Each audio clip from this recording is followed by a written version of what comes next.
وَيَقُولُ الَّذِينَ كَفَرُوا، اور یہ کافر کہتے ہیں لَسْتَ مُرْسَلًا، کہ تم تو رسول ہی نہیں ہے. نعوذ باللہ من ذلک. رضیت باللہ ربا وبالاسلام دینا وبمحمد نبیا ورسولا. آمین. قل کفا باللہ شہیدا بینی وبینکم، تو اے نبی ان سے فرما دو اللہ ہی کافی ہے تمہارے اور میرے درمیان گواہ. مجھے تو پتا ہے نا کہ میں اللہ کا رسول ہوں، اللہ گواہ ہے اس کے اوپر، میرے لیے اللہ کی گواہی کافی ہے.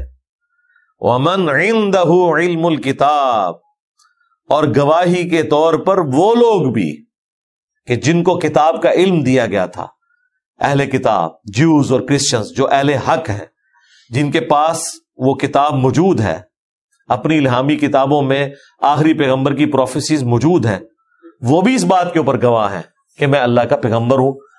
ان کے دلوں نے تو گواہی دے دی ہے، چاہے وہ حق قبول کریں یا نہ کریں، وہ اس بات کے اوپر گواہ ہیں. پھر کئی لوگوں نے حق قبول بھی کیا.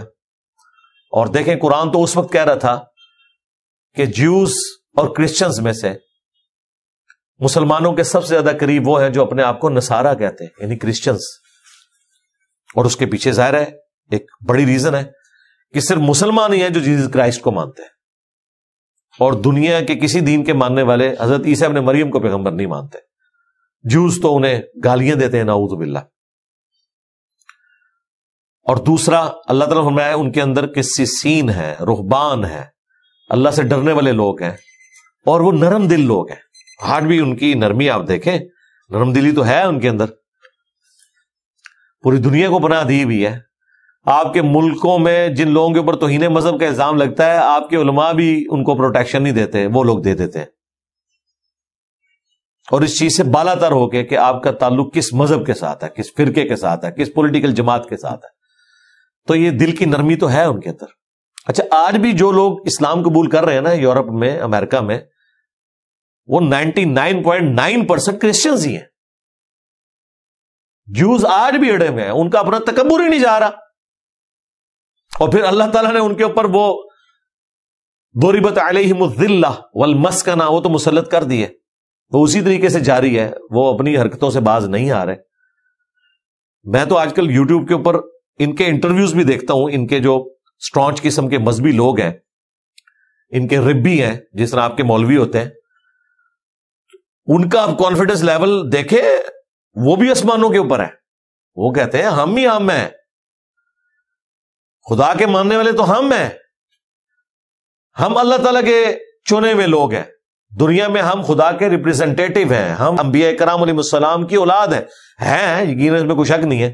اور ان میں جو مسلم مزاج لوگ ہیں نا، آج بھی جب ان سے پوچھا جاتا ہے نا کہ بتاؤ کہ توحید جس کے اوپر تم بنیاد کیے، یہودیوں کا جو تر امتیاز ہے نا اس وقت دنیا میں، اور جس کو وہ پریزنٹ کرتے ہیں، وہ کہتے ہیں ہم ون گاڈ کے ماننے والے ہیں، باقی لوگ شرک کر رہے ہیں.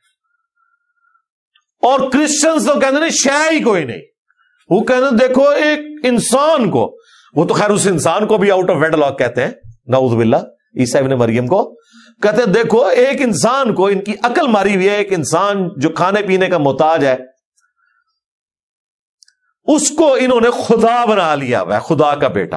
اچھا، وہ انٹرویو سنا تھا، میں بڑا انجوائے کر رہا تھا اس اعتبار سے کہ یار یہ والی توحید وہ ہے جو قرآن میں بیان ہوئی ہے، لیکن ایک سٹیپ ان کو اور طے کروانا ہے. اچھا، پھر جو ان میں مسلم مزاج ہے نا، آپ ان کی داڑیاں دیکھیں، بالکل سچی داڑیاں، آپ کو لگے گا اہل حدیث ہے. ہاں، اگر آپ کو نہ بتایا جائے نا تو وہ آپ کو اس طریقے سے سچی داڑھی والے نظر آئیں گے. اچھا، پھر ان سے وہ جب وہ پوچھتے ہیں نا بتاؤ کہ اس طرح کی توحید اور یہ جو خدا کا تصور ہے وہ کس میں، وہ کہتے ہیں مسلمز میں. پھر وہ ایک بندہ انٹرویو کرتے پوچھا کہ یار تمہارا خدا اور مسلمانوں کا خدا ایک ہے؟ ان کا ہاں، وہی اللہ جس کو مسلم اللہ کہتے ہیں وہ ہمارا خدا ہے.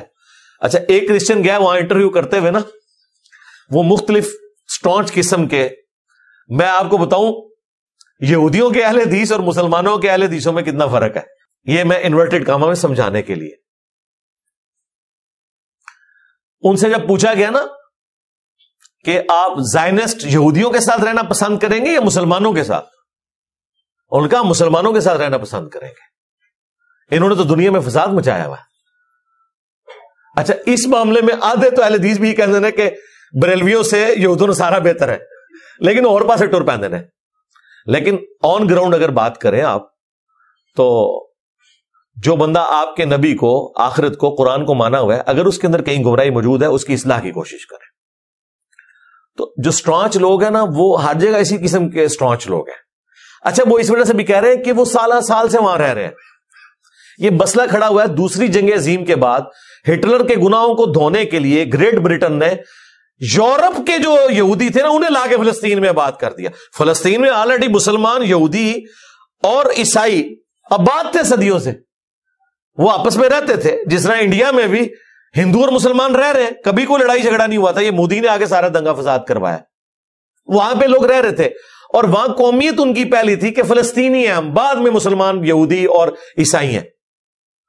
ان سے کوئی تکلیف نہیں تھی. تکلیف وہ کہتے ہیں یار یورپ سے لا کے آپ نے بندے یہاں ہمارے اوپر چڑھا دیے، بجائے کہ یورپ میں انہیں کوئی الگ ملک دیتے، ان کو پکڑ کے ہمارے اوپر چڑھا دیا اور ان کے اوپر احسان کر دو جی کہ جی تسی مظلوم ہو اور تواڈے اوتے ہٹلر نے کیتا اور ہولوکاسٹ ہوئی، تو چلے ہم بدلہ اتارتے ہیں اس اعتبار سے کہ آپ کو ایک الگ ملک دیتے ہیں. ملک دینا دے، اپنا دے وہ ملک. دوسروں کے ملک کے ساتھ یہ ظلم کیا تم لوگوں نے. تو یہ مسئلہ ہے وہاں پہ. لے جی سورت الرعد یہاں پہ مکمل ہوئی. اگلی دفعہ انشاءاللہ سورہ ابراہیم سٹارٹ کریں گے. یہ بھی توحید کا شاہکار ہے سورت ابراہیم. نام بھی پھر ابراہیم ہے. عام بندے سے آپ پوچھیں، ہمارے مولویوں سے آپ پوچھیں سورہ ابراہیم، وہ کہیں گے حضرت ابراہیم کی زلفیں کیسی تھیں، ان کی گفتگو کا سٹائل کیا تھا. وہ اس طرف چل پڑتے ہیں، سمجھتے ہیں کہ ابراہیم کا مطلب یہ کہ بایوگرافی بیان ہوگی. نہیں، سورہ ابراہیم کا مطلب یہ ہے کہ ابراہیم کی دعوت توحید کیا تھی، تعارف اللہ ہی کا ہو رہا ہوتا ہے. سورہ محمد، عام جس بندے نے سورہ محمد نہیں پڑھی اسے پتہ ہی نہیں کیا ہے. سورہ محمد کے اندر سارا ذکر جنت کا ہے اور قتال کا ہے، کیونکہ جان وہ شخص دیتا ہے کہ جو یہ یقین رکھتا ہے کہ مرنے کے بعد میں نے جنت میں جانا ہے. اس کا دوسرا نام سورہ قتال ہے. عام بندے سے اگر پوچھے سورہ محمد میں کیا ہوگا تو وہ کہے گا کہ اس میں ہوگا کہ نبی الاسلام کہاں پیدا ہوئے، ان کے ماں باپ کا کیا نام تھا. بھائی یہ نہیں ڈسکس ہوا ہوا. محمد صلی اللہ علیہ وسلم کی دعوت ڈسکس ہوئی ہے کہ آپ کو اللہ تعالیٰ نے تلوار کے ساتھ بھیجا ہے بدماشوں کو اکھاڑنے کے لیے، اور حق کو قائم کرنے کے لیے یہ تلوار استعمال ہوگی، کسی مظلوم کے اوپر نہیں چلے گی. سورہ قتال ہے وہ سورہ محمد صلی اللہ علیہ وآلہ وسلم. اللہ تعالیٰ سے دعا جو حق بات میں نے کہی اللہ تعالیٰ ہمارے دلوں میں راسخ فرمائے. اگر جذبات میں میرے منہ سے کوئی غلط بات نکل گئی ہمارے دلوں سے اسے محو کر دے. یہ محو کا لفظ آج آیا ہے سورہ الرعد میں، یعنی مٹا دے. ہمیں کتاب و سنت کی تعلیمات پر عمل کر کے دوسرے بھائیوں تک پہنچانے کی توفیق عطا فرمائے. سبحانک اللہم و بحمدک اشہد ان لا الہ الا انت استغفرک و اتوب الیک وما علینا الا البلاغ المبین.